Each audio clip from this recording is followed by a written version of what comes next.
दोस्तों UC technical में आप सबका बहुत बहुत स्वागत है। आज का वीडियो दोस्तों बहुत ही खास होने वाला है, बहुत ही इंटरेस्टिंग होने वाला है।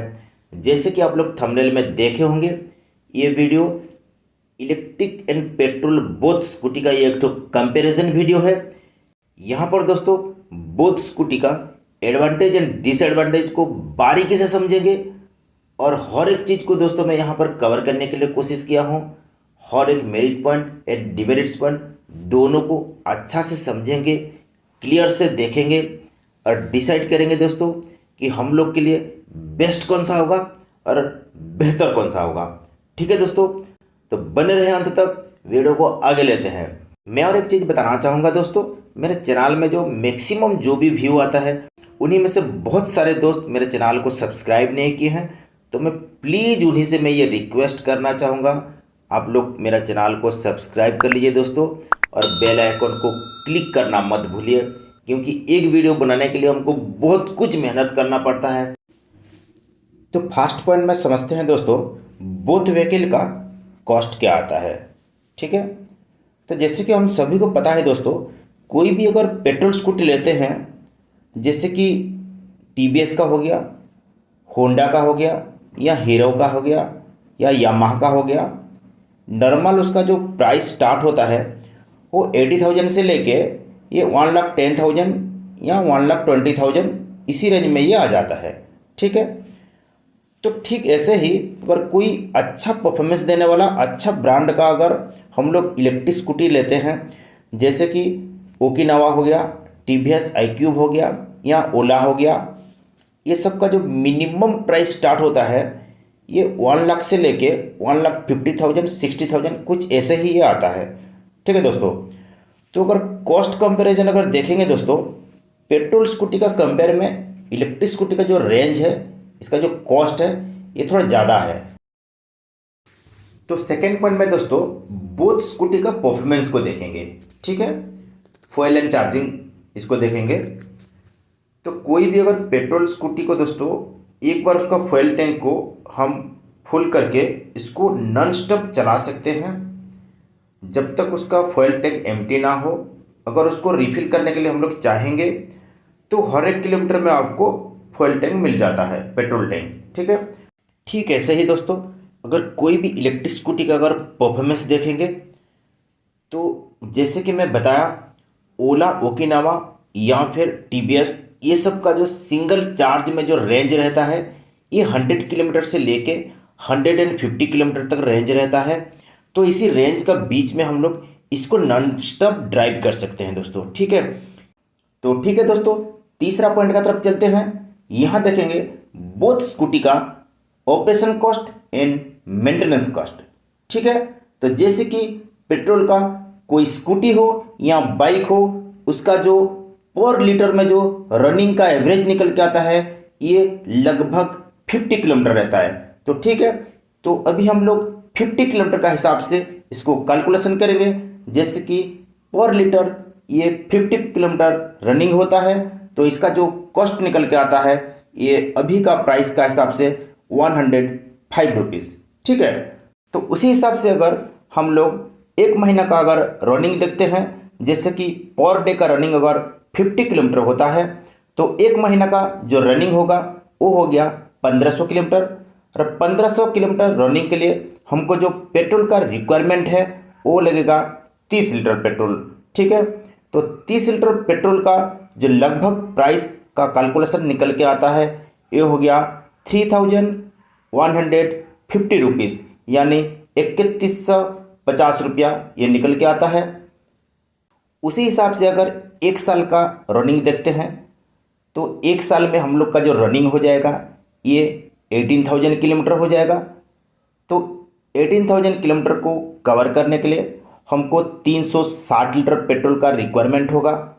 तो 360 लीटर जो पेट्रोल है उसका जो लगभग कॉस्ट निकल के आता है ये हो गया 37,800 रुपीज़। ठीक है दोस्तों, तो ऐसे ही अगर कैलकुलेशन किया जाए तो 5 साल में लगभग 90,000 किलोमीटर रनिंग हो जाएगा। तो 90,000 किलोमीटर रनिंग को कवर करने के लिए हमको जो पेट्रोल का रिक्वायरमेंट लगेगा ये है 1800 लीटर। और 1800 लीटर का पेट्रोल का जो लगभग जो कॉस्ट अभी का हिसाब से ये प्राइस निकल के आता है 1,89,000 दोस्तों।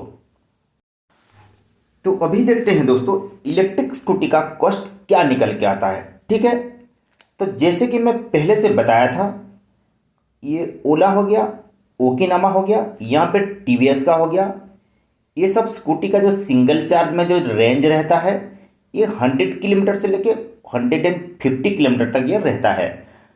तो ये स्कूटी का सिंगल चार्ज करने के लिए, फुल चार्ज करने के लिए इसका जो बिजली का जो रिक्वायरमेंट रहता है ये 4 यूनिट बिजली लगभग ये कंज्यूम करता है। ठीक है, तो यहाँ पर हम लोग देखते हैं 4 यूनिट बिजली का ये कॉस्ट कितना निकल के आता है, इसका प्राइस क्या लगता है। ठीक है, तो जैसे कि हर एक स्टेट में बिजली का जो यूनिट का प्राइस रहता है ये सब वेरी करता है, अलग अलग रहता है। जैसे कि कोई कोई स्टेट में 4 रुपया, 5 रुपया, 6 रुपया या 8 रुपया भी रहता है।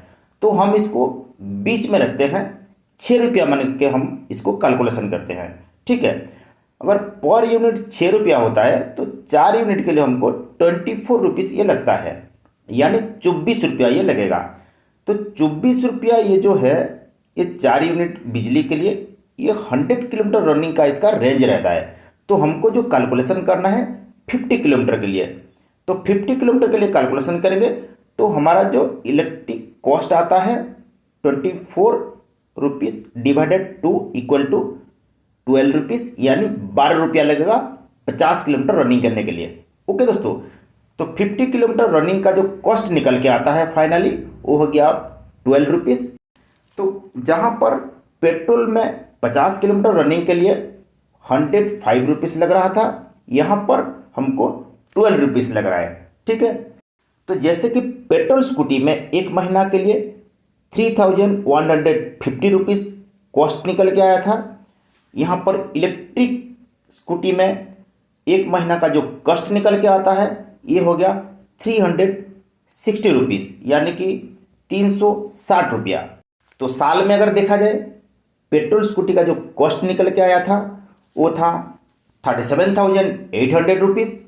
तो उसी में इलेक्ट्रिक कॉस्ट जो निकल के आ रहा है ये हो गया 4,320 रुपीज़।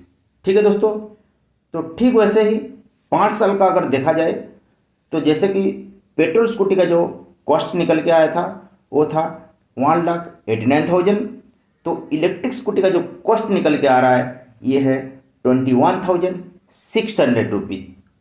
तो बहुत ही डिफरेंट है दोस्तों। यहाँ पर अगर पेट्रोल का कंपेयर में इलेक्ट्रिक का कॉस्ट देखेंगे या कॉस्ट कंपेयर करेंगे तो इलेक्ट्रिक स्कूटी का जो परफॉर्मेंस है ये बहुत ही अच्छा है, और इसका जो कॉस्ट दोनों का कंपेयर करेंगे तो इलेक्ट्रिक का कंपेयर में पेट्रोल स्कूटी का जो कॉस्ट है बहुत गुना ये ज़्यादा है। ठीक है दोस्तों, और इसको लगभग 3 साल या 5 साल बाद अगर देखा जाए दोनों स्कूटी को तो इसमें एक ठो बहुत बड़ा मेंटेनेंस कॉस्ट आ जाता है दोस्तों।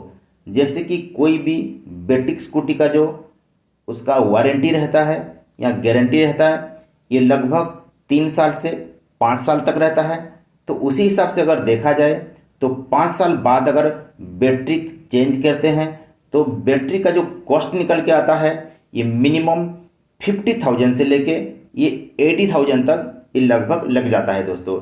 जबकि पेट्रोल स्कूटी को अगर हम लोग ओवरहॉलिंग करते हैं, फुल्ली कंप्लीट उसको अगर ओवरहॉलिंग करते हैं तो इसका जो मिनिमम कॉस्ट 6,000 रुपया लगेगा और मैक्सिमम ये 10,000 का अंदर ये कंप्लीट हो जाता है, यानी 6,000 से लेके 10,000 तक ये ओवरऑल कंप्लीट ओवरऑलिंग वर्क ये हो जाएगा।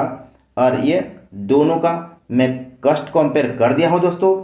इसी को देखते हुए आप लोग फाइनल कर सकते हैं कि हम लोग के लिए बेस्ट कौन सा होगा और बेहतर कौन सा होगा।